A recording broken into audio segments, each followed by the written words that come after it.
Greetings and salutations, everyone. I hope everyone is doing well today. Today I have a guest on. He is going to share his Bigfoot encounter with us. He is a friend of mine. He also has a YouTube channel. He and I also talk about a lot of things. We talk about cryptids, we talk about UFOs, conspiracy theory. He's a very good friend of mine. I've been wanting to have his Sasquatch encounter on my channel for a while. Today is gonna have that, and it's a little different. He and I are going to be doing a podcast together in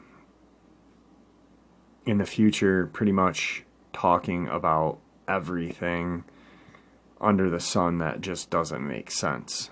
So that's pretty much the tail end of tonight's upload. Before we get into today's upload, though, a couple links. As you know, I rely on my Patreon, my PayPal, my merch to help this channel to continue to grow and go. All of those links are in the description below. I also have a second channel for creepypasta, fanfiction, and scary voice acting. Stories that really don't fit on this channel. Now, if that's anything that you're into, follow that link and give those stories a listen. You may just like what you hear. Now I've taken enough of your time, guys. Let's get on with today's upload. Shall we? Alright, everybody. Tonight I have a good friend of mine. He is a narrator as well, but he's also a friend of mine from Maine. His name is Chaos Theory Production. I'm not going to give you his real name because that's his choice. If he wants to share that, he will. He is going to be sharing his Bigfoot encounter that he had with us when he was a child. Also, it would mean a lot to me if you guys went over and checked out his channel called Chaos Theory Production. He does fan fiction. He's does a lot of podcasts. He's got a couple podcasts about UFOs and alien existence. Just an all-around great guy. And it's a pleasure to have him on tonight. Chaos, how are you, brother? I'm all right, brother. How you doing? Very Hello, good. everybody. Thanks for having me on, man. I appreciate it. It's an honor, and it's been a long time coming. So, now, when did you have your encounter? How old were you? Well, I was 19 You were at the time. 19, okay. And just for context, I've talked about this before. I'm generally still kind of little about talking about it. I mean, even though I did do a story of it on my channel, I guess it's just one of those things. You feel weird talking about something like that. I mean, I can totally understand why people have encounters like this and don't want to say anything. You know what I mean? Yeah. Yep, I do. That's why I try to keep anonymity and respect, is because I think that's key to getting people to share their encounters, is honoring those two things. You know, who am I to debate whether it happened or not, and who am I to share where it happened or your name and this and that. So I'm going to give you the floor for a little bit, and you can share with everybody your encounter. All right. Well, just to kind of set the story, this happened in 1998. It was a long time ago. And I just want to make it clear that this was during moose hunting season. And I've never really been a big hunter. I guess I'm the type of person that I'm going to go into the woods with a rifle, and I'm going to find a spot and sit and wait, and I'm probably going to fall asleep. You know what I mean? Yeah. But I don't know how this came together. I don't know the details. I've never known, and honestly, that's part of the story that I just, I'm not I'm not going to put too much time into it, but a buddy of mine and his dad, they went moose hunting up Maine every single year, and they've always shot moose or deer or whatever. And they asked me, they said, hey, you know, you got your hunting license, you want to go with us? And I'm like, yeah, sure, why not? I mean, I wasn't necessarily going up to go and shoot something. I was going up just because I love the woods. I grew up in, you know, in Maine here. So it's, even in the area that I lived in at that time, you know, growing up as a kid, there weren't a whole lot of houses. I mean, I lived in a development in the south of the town that I live in. And, you know, it was just a nice place. I grew up playing in the woods with my friends and all that. So to get a chance to really go into the wilderness, yeah, why not? Why wouldn't I? It would be a nice vacation for a weekend. Right. And I'm sorry, what were you going to say? I just agreed with you, absolutely.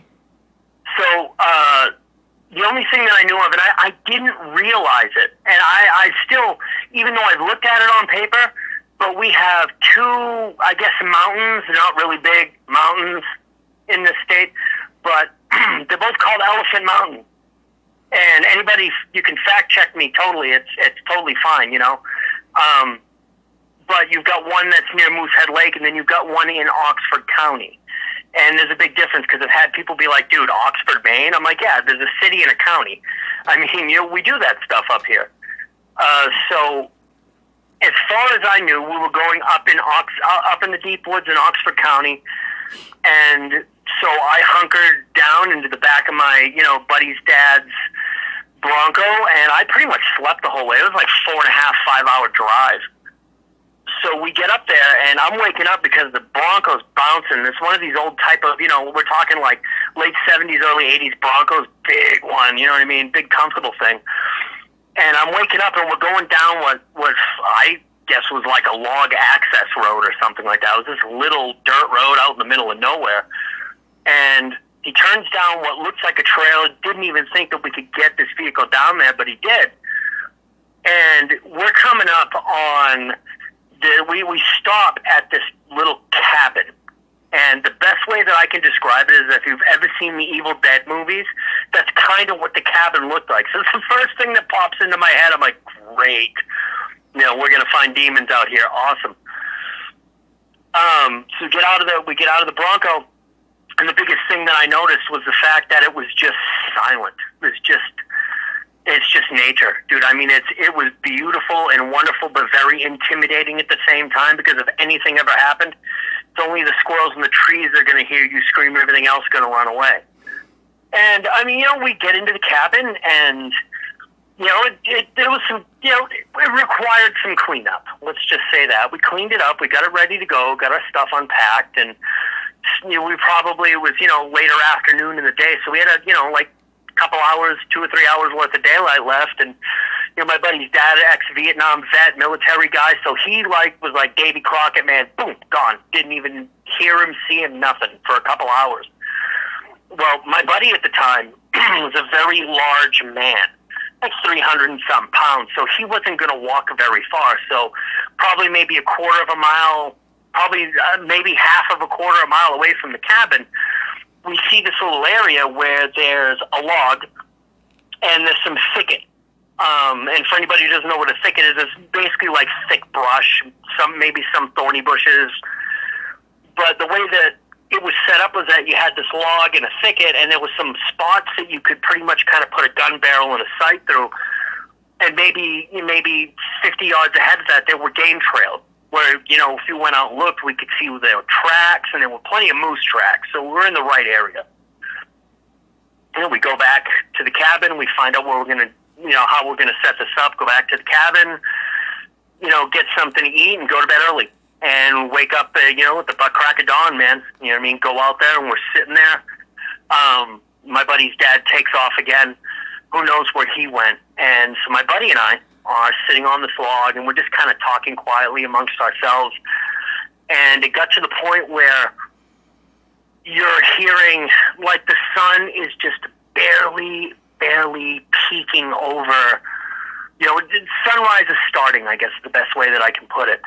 So you're starting to get very early bird songs along with crickets. So you kind of have that thing going on. And from way far off, you can hear something coming. And my buddy starts to get excited because, it sounds like it's big and it's heavy and it sounds like there's a moose coming. It wasn't quite like a deer. And it probably, I don't know, the whole experience took maybe 20 seconds. And it felt like it was longer, but the experience leading up to it was maybe 15 minutes, So I'm hearing this thing coming, and I'm no hunting expert, but it didn't sound like four legs to me. And I'm like, dude, listen. Like, that doesn't sound like four legs. He's like, what are you talking about? He goes, you didn't even hunt. And I'm like, all right, I'll shut up. You know what I mean? Whatever. But that's when you start getting this, like, the breeze is coming at us, and it must have been coming from behind whatever was coming, because there was this stink that just started getting stronger and stronger. And it was kind of like, if you want to take a musty basement, times that by 50 with a urine smell. And that's when it was almost on top of us, you know what I mean, where it was really loud, crashing through the brush. Next thing I know, this giant, hairy thing just right there in front of us. And I'm talking 20 to 25 feet in front of us. And I don't know. It's even hard for me to wrap my head around what I saw now, because I didn't really know what a Sasquatch was. Of course, the only thing you have was the gimbal film, and I don't even, or the Patterson film. I don't even know if I'd seen it at that point in time, but next thing I know, there's this straight up flipping monster in front of me. And I mean, I'm sitting down, so this thing looks like it's 10 feet or higher, and it's shoulders. That's what it looked like. And it's most definitely hair. I don't know, maybe 6 to 8 inches long. And it's just, muscled. Like, the deltoids on this thing were like the size of my head. So, a lot of stories that you hear about these creatures, that's 100% true. I mean, this thing was just massive. This weird cone-shaped head, which was kind of rounded off at the top. Was there any patches of hair missing or anything, like its chest? Was that lacking in hair, or was it fully covered for what you could see? Well, here's the weird thing about that, is that most definitely it almost kind of looked like this giant, massive creature in a ghillie suit.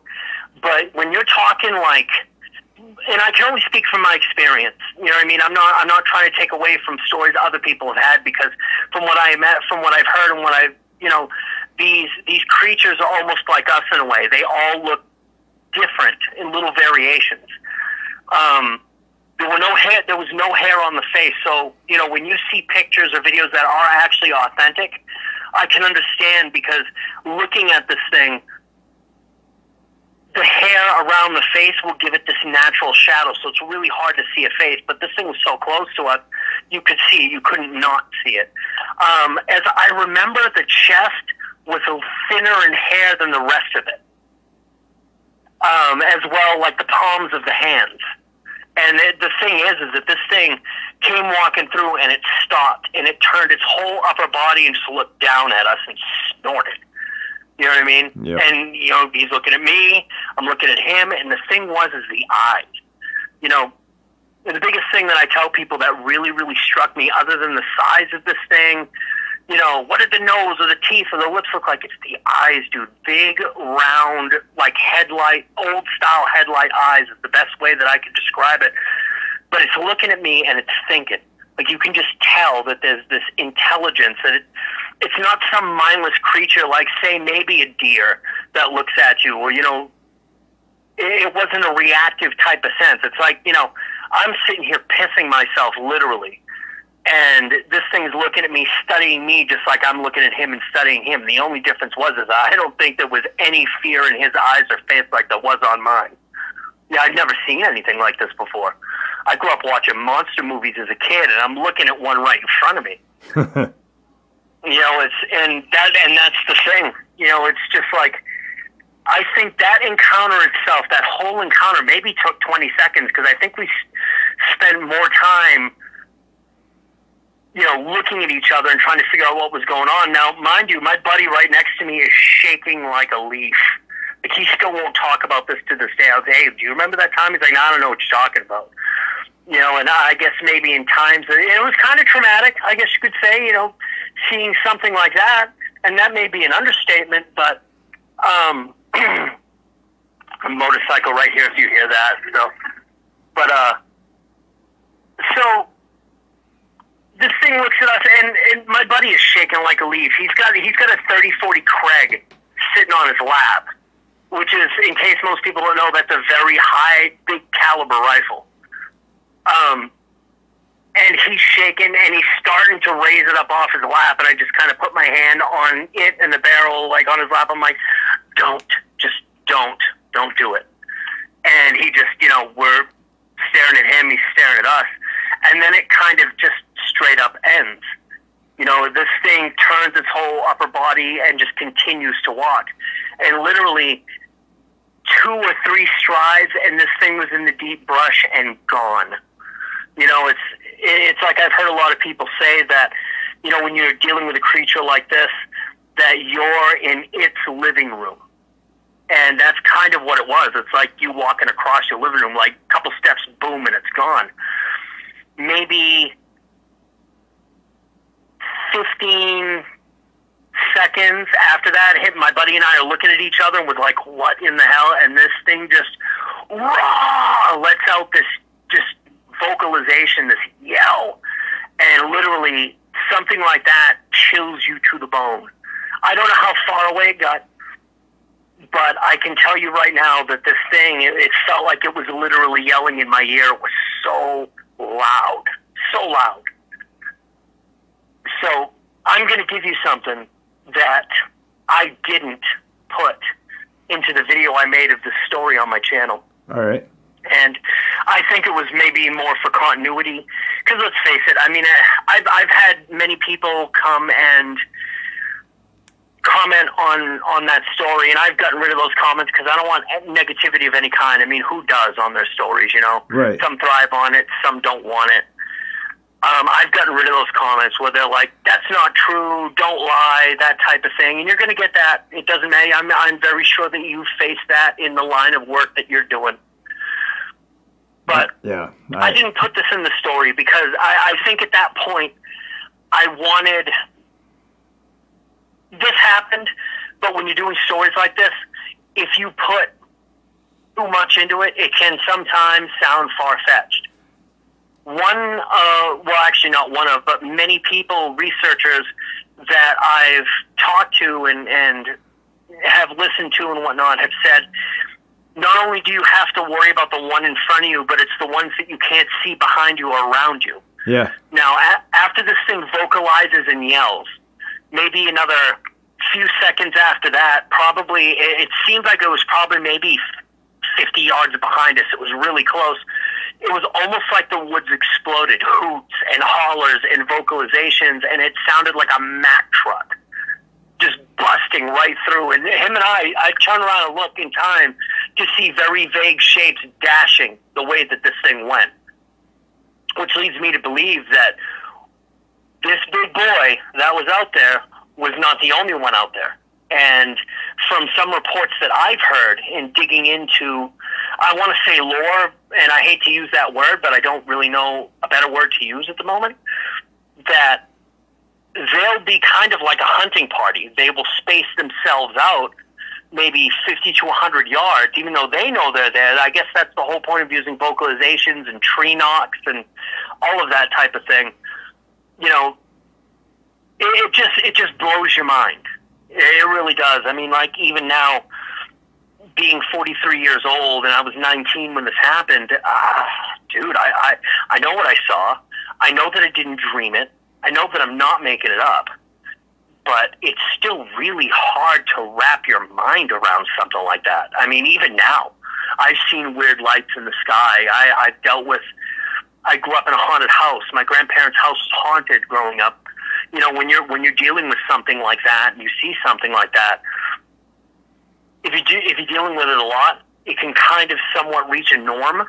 Right. But when you deal with something like this is just completely different. So I know that in my own personal experience, those people who have seen creatures like this, whether it be a Sasquatch or a dogman, I can relate in the sense that it's just like, doesn't matter if it happened yesterday. It doesn't matter if it happened 20 years ago.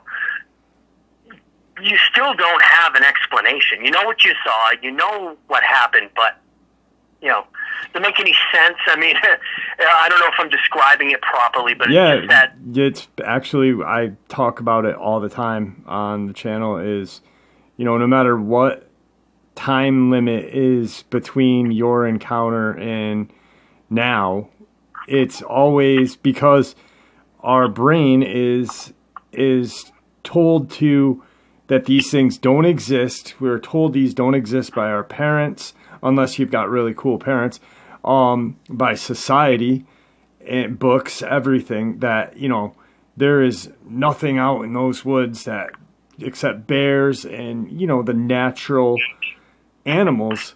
So when we have these encounters, it stays with us for the long run, pretty much. You're not forgetting it no matter what. And it's definitely a PTSD causing. So when it did that vocalization, when it roared, how your chest, did you feel like the vibrations in your chest? Can you explain? Like, yeah, what's funny is I can give you the perfect explanation for something like that. And growing up, if anybody who's ever sat, excuse me, if there's anybody who's ever sat in a car that has a really massive sound system in it, I mean, I myself personally, up to that point and beyond it, had always had very big sound systems in my car because that was the thing to do. That's what I liked. But the best way that I can relate that, what I felt, because it is literally a vibration from your head to the top of your head to your toenails, is that if you're sitting in the back seat and you've got a couple of big 12-inch subs or whatever right behind you, and the way it just vibrates your whole body, you can feel it right in your chest cavity. That's kind of exactly what it feels like. And here's the weird thing about that, and I didn't really put two and two together until I had heard other people's stories and be like, okay, you know what, I can relate to that, because that's kind of what happened to me, was the fact that it kind of, in a weird way, makes your head a little woozy. Right. I don't know if that's the right word, but it's something that kind of messes with your vision. It messes with your senses. You know what I mean? Your hearing and even so much your sense of smell and taste. You know what I mean? It's really, really bad cotton mouth that literally dried me right out. Wow. It's almost like it had this almost had like this ultrasonic type of effect. You know what I mean? Yeah. I don't know if I'm describing it properly. I can kind of only go in my own words on how that felt. I think people are going to get the gist of it. I really do. Like, it has its effect on your five senses, except touch, and pretty much your hearing, vision, smell, taste, everything is just affected, because it's, like you said, ultrasonic or something. It probably, the vibrations and like the bass probably does something to your brain, and it probably screws that up for a little bit too. Yeah, almost kind of makes your heart skip a beat, literally. Right. It's and I've heard stories, and it makes sense in a way, because I've heard stories of people that have been unlucky enough to be around these things when they're hunting, yep. And they use these vocalizations, they use these tree knocks, and it's almost like one story that I had heard was that somebody had been close to these things. They had vocalized to the point where it kind of stood the deer still. You know what I mean? Yeah. So I think in a way you can relate to something like that. It's almost kind of like, where we use scents and smells and baits to lure animals in during hunting. Yeah. To do it the easy way. It's kind of almost like that. It's almost kind of like a stunning type effect. So that way it gives them time to cover the ground to go after something. I mean, that... Almost like... it's kind of like a shot in the dark type of thing, but that's just kind of what my experience with that was. Well, almost like dynamite fishing. You throw people that throw the dynamite in the water, it necessarily doesn't kill them. It just screws their senses up to its easy pickings then, with that, right. With a deer, so Yeah. Definitely a crazy and terrifying encounter. We're going to go off a little bit, guys, and Ryan and I are going to just kind of shoot the shit a little bit. We've been friends for a while, and we've talked about doing podcasts and stuff. I kind of want to just talk with him, and, we talk a lot about reptilians, just personal phone calls and stuff. And, maybe we'll touch a little basis on some of the stuff that you're into. We'll go off course a little bit and touch bases. You've had a UFO experience. I've had a few. Just recently, though. Just recently. You want to share that with us? Yeah. I mean, it's one of those things like summer of 2019. I mean, as a matter of fact, the weird thing is that a lot of this started for me. I mean, I've always believed I've seen weird things in the sky. You know what I mean? That you can't quite explain. But I lived right next to an airport, so I feel like I pretty much have seen all manner of helicopter, fixed wing craft. I mean, the president had when I think it was George Bush Sr. He used to fly into Portland all the time, and then they would go over to Kennebunk at the summer home. Yeah, to their summer home. And so, I mean, this particular summer it was one of those things that I've got a friend of mine that lives across the street. Him and I talked a lot about aliens, and, is one of the first people that I could actually sit down with before I started talking to you, where we could have these type of conversations. And it's just one of those things where it's like, we're having a conversation right out here, out in front, right in the middle of the street, kind of like what I'm doing now, talking to you, just kind of wandering back and forth. And yeah, I had a couple beers, but I've got a pretty good tolerance for that stuff. So I wasn't messed up. I wasn't just seeing things. We're talking about this type of thing, and, it was weird because on cue, both of us kind of look down to the end of the street, and the best way that I can describe it is that I've got a major U.S. route running on one end of my little side street that I live on, but the trees are grown right up, so you really only have maybe just a little bit of a range of view. And one of the biggest things we saw was something coming from one end of the trees across to the other end of the trees, and it looked like it was far off, but the best way that I can describe it is that if you took a school bus and you put a couple of million candle watt floodlights in it, so all the windows were lit up, and you put it in the sky, that's kind of what it looked like, cylindrical in shape. And then next thing you know, after that, it kind of opened the floodgates. That's when you start noticing things, lights in the sky. After a little while, you know what a star looks like, and you know what a star doesn't look like.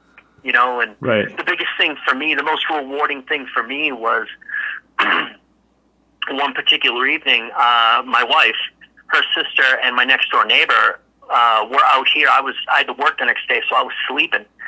And they're out here, and she had always kind of just given me crap about, like, oh, okay, that stuff doesn't exist, that type of thing, until they had their own experience. So, in asking her, it's like, well, what did you see? She's like, well, basically it was like this, like, off-colored, giant, bright green light that had come over to the top of them. And this thing wasn't very high off the ground. I mean, it wasn't as high up as a plane would be, which is the weird thing, but they really couldn't see a shape of what it looked like because the light was so bright. But it came over the top of them and slowed down and then took off at a right angle. Like, boom, gone. It's like it's like hitting the gas pedal on a dragster, how quickly it took off. It might be a very slow analogy, but it was kind of something like that. But it had this kind of like vibration to it, is the best way that she could describe it. And in a lot of sightings like this, you're going to get that type of thing. You know what I mean? And it's just like, it's kind of mind blowing. I mean, there's a lot of weird stuff that's been going on around my area. You know what I mean? It's just hard to explain, but you just know when it's real. And what I say about real is that when you can make the distinction between man-made and not man-made. Right. You know what I'm saying? Yeah, it's not something that's from the airport. It's something that came from somewhere else. Now whether it's Black Project stuff, because I remember, Dr. Stephen Greer had done a lot of work on black budget compartmentalized craft, reverse engineering alien technology, that type of thing. And I myself, I imagine by now people are familiar with the 3 videos that were released not too long ago by the Pentagon, the Go Fast video, the Gimbal video, and the Tic Tac video. Yep. And my personal opinion is that maybe these weren't actually alien vehicles. Maybe these were compartmentalized black budget projects. Absolutely. Because normal people, and when I say normal people, I mean normal people that are in the military, the Air Force, who encounter these things quite often aren't going to know about these type of projects. In watching the Rogan podcast with Commander David Fravor, who actually was, he was right there. I mean, the Tic Tac video, he had dealt with this the day before. You know what I mean? Had actually dealt with this actual craft. Yeah. And he said the things that it did, I mean, it went from inches in front of his nose, almost took the nose off his F-18 Hornet, and then just literally just walked right away from them like they were nothing, and now you've got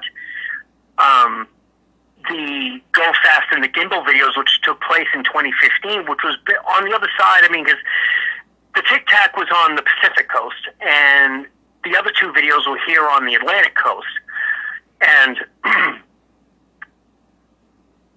they basically acted the same way. They had the same type of characteristics.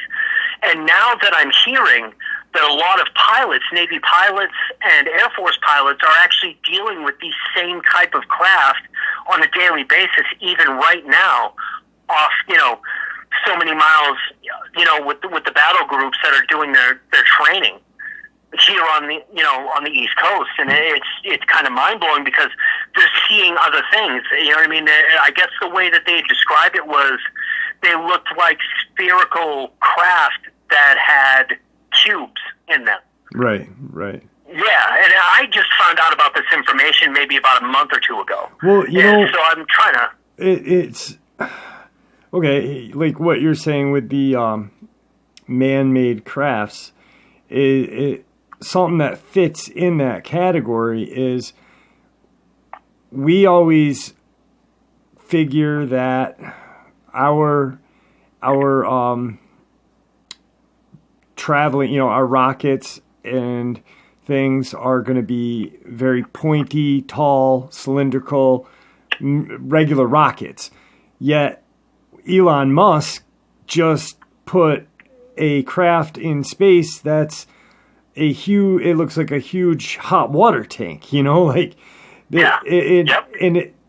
for someone to see that going up in the air and not knowing what that is, they could mistake that for a UFO. They could be like, what the hell is that? That's not a rocket that we've created, Right. And so, but that knowledge had to come from somewhere, and I'm pretty sure that, they tapped in to these crafts that have been here previous and said, well, look how this is. This looks like it doesn't look like it's going to travel very good, but it does. So, we're definitely playing with ancient alien schematics of crafts on some of these, I believe, like the Blackbird, the stealth bomber. It's coincidental that the stealth bomber looks just like a UFO, what? Yeah. And so we're definitely, and what was it, Pentagon a couple of months ago, they said that they've recovered crafts that were not of this earth. It's just, Yeah. It's well, that was just recently highlighted. I think it was a couple of weeks ago. There was an article in the New York Times. yeah. And they had printed a couple of retractions, but those retractions weren't necessarily saying, "Hey, we got our information wrong." They just literally reworded what they had said to make it more digestible, I think. I think the biggest thing for me is the reason why. A couple of things. The reason why I think that maybe these craft or black budget craft, like I could be totally wrong, but it's just some things that people had said. One of the biggest things was Bob Lazar, which I'm sure everybody knows and knows his story. You know, that he was working with reverse engineering gravity engine propulsion systems. Yep. And this is a guy that no matter what you think of him, 99% of everything he said has been proven true to this day. You know, and as far as his credentials and all that stuff, there's been people that have come out. There was as a matter of fact, there was an interview recently from a UFO researcher that had talked to a man that knows Bob Lazar, had been at his house and had seen his MIT diploma hanging on the wall. You know, what a lot of people don't know is that his house was broken into not long after that, and all that stuff was taken. So in the world that we live in, especially now, you can be erased electronically. Well, if somebody wants to, even back in the day there, if somebody wanted to erase you, say the government, conspiracy, all this stuff, they could do whatever they wanted. So with Bob's, you know, the biggest thing that I took from that recent documentary that Jeremy Corbell had done, you know, was the fact that how Bob described how these systems would work. And it's kind of the same thing. I don't know how many of, you know, your listeners who are going to hear this know who Ben Rich is, but Ben Rich was at one time, before he passed away, he was the lead. He basically headed up Lockheed Martin Skunk Works. Yep. And he had made a comment to somebody on his deathbed that said, "We've got stuff that would make George Lucas drool. We've been there, done that, or thought it wasn't worth the money to do." So does that mean that all these rumors about the, you know, secret space force, like Solar Warden, all these supposed craft that we have up in the solar system, does that mean it's BS? I mean, this is coming from a guy, you know, Ben Rich, that this guy was very reputable. He didn't lie. He didn't bullshit. Yeah. No, well, you know we had, in upstate New York, there was actually probably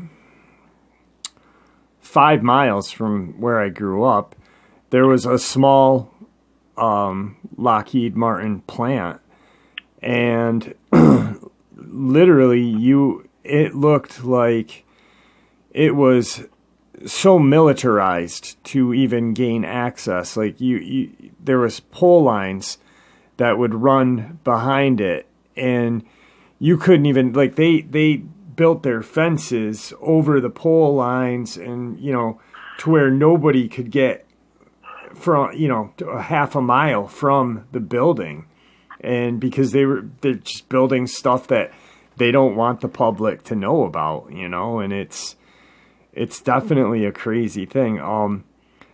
We got a little bit of time left. I know I want to touch on something that you and I talk about a lot, and that would be, and we actually talked about it today, and my listeners love the reptilians. They love reptilians almost as much as Dogman and Bigfoot.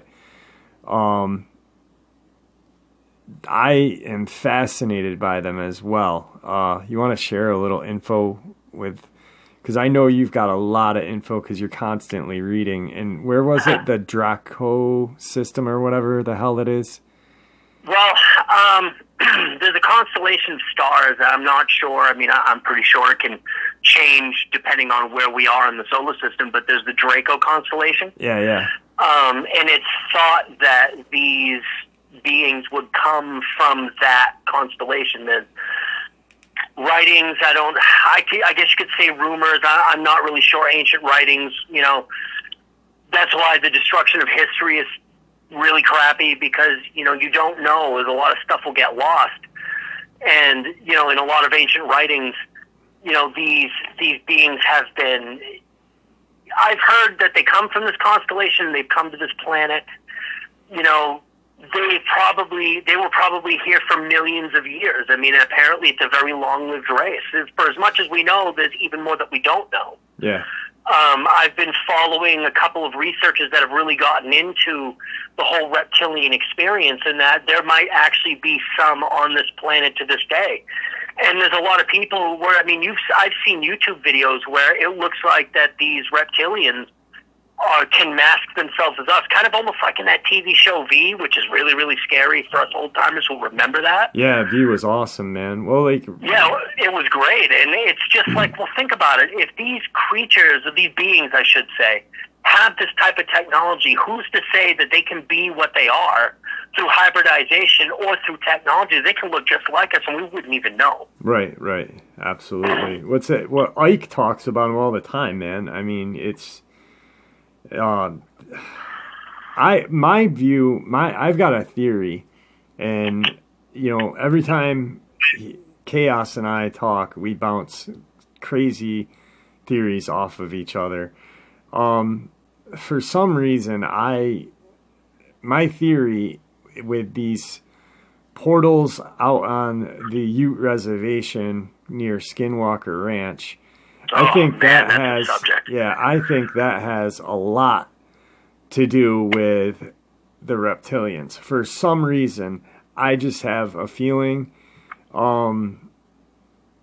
because the surgical way these animals and cows are cut up, and for some reason, I feel like it's the reptilians.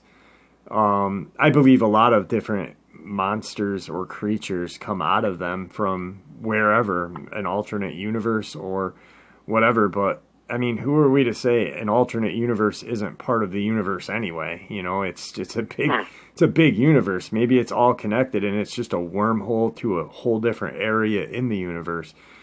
But I have it that's my theory, is there's some sort of connection with Skinwalker Ranch and the reptilians. I don't know why, but I've always felt like that. And I think Tony Robbins buying Skinwalker Ranch, I think he's a reptilian. But well, I mean, he's a big man. He just popped out of nowhere, and then he's this biggest self-help guy in the world. And I don't know. But this is the kind of conversations Chaos and I have, and we've been dying to do one of these on my channel for a while together, just to shoot the shit and discuss a bunch of craziness. So I kind of wanted to have his encounter kind of open a door of another podcast that he and I might work on down the future here. So, well, I also plan to have you on the Chaos Effect as often as I can. Yeah. So, because I can bring you on and have conversations about this particular subject, and you know exactly what you're talking about, and we can bounce ideas off of each other. I mean, the biggest thing about all of it is the unknown. We don't know. Right. It's difficult to wrap our little brains around something like that, especially when you're talking about a technology that could be thousands to million years ahead of us. Right. And we can only think from our idea of physics and whatnot, Yeah. Well, for the last couple of minutes, why don't you give everyone a rundown on your channel? Because that's where the Chaos Effect is. Yep. Let everybody know about your channel, please. And then we've got to end the show because I've got a little bit of time left, but I want you to share that, please. All right, yeah. I tell stories, true stories, fictional stories, working on the Chaos Effect, which is kind of like my own deep dive into the world of ufology, that type of thing, ancient civilizations. I've got another podcast on there where we talk a lot about cryptids and whatnot and the paranormal. And I'm working on a lot of, personal projects as far as, original stories that I'm working on, which kind of delve into these different subjects as well. And just trying to have a little fun with it. And, who knows? Just trying to put out as much different content as I can, you know, between truth, myth, horror, science fiction, fun. You know, I guess is the best way that I can describe it. And hey, if you want to come on over and let me know what you think, you like it, great. You don't like it, and that's okay too. You know, not everybody's going to like the same thing as far as I'm concerned. Right, right. So it is called Chaos Theory Production is his channel. I know a few of my subscribers are subscribers of his. And like I said, like he just said, he does fiction, but he does these podcasts as well. He's very talented as a narrator, very talented as a writer. Today's Bigfoot encounter was not fiction. It just happens to be that he's a very talented writer and makes fiction up as well. So please, guys, if that's something that you're into, go check out his channel. But we are almost out of time. Ryan, or Chaos, why don't you say goodbye to everybody? All right, everybody, thank you for your time. I appreciate you, you know, listening to me spit my story out. I appreciate it. And if you look hard enough on the channel, you'll find Jeffrey in a couple of videos too. So. All right, see you later, guys. Have a great night. Wow, like I said in the beginning, it's going to be a little different, and it was. I'm not changing my format of this channel. I just together wanted to experiment with just shooting the shit together. Very good guy, and like I said, we're going to be having a podcast together where we discuss things that don't make sense, and we just kind of wanted to I wanted today's upload to be his encounter and a little bit of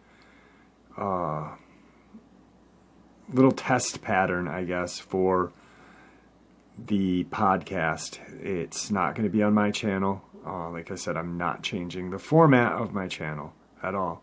I will always be doing Dogman and Cryptid Encounters. But this was just kind of a test run, guys. So I hope you guys enjoyed today's upload. Thanks for everybody's support. And yeah, so thanks, guys. Have a great night.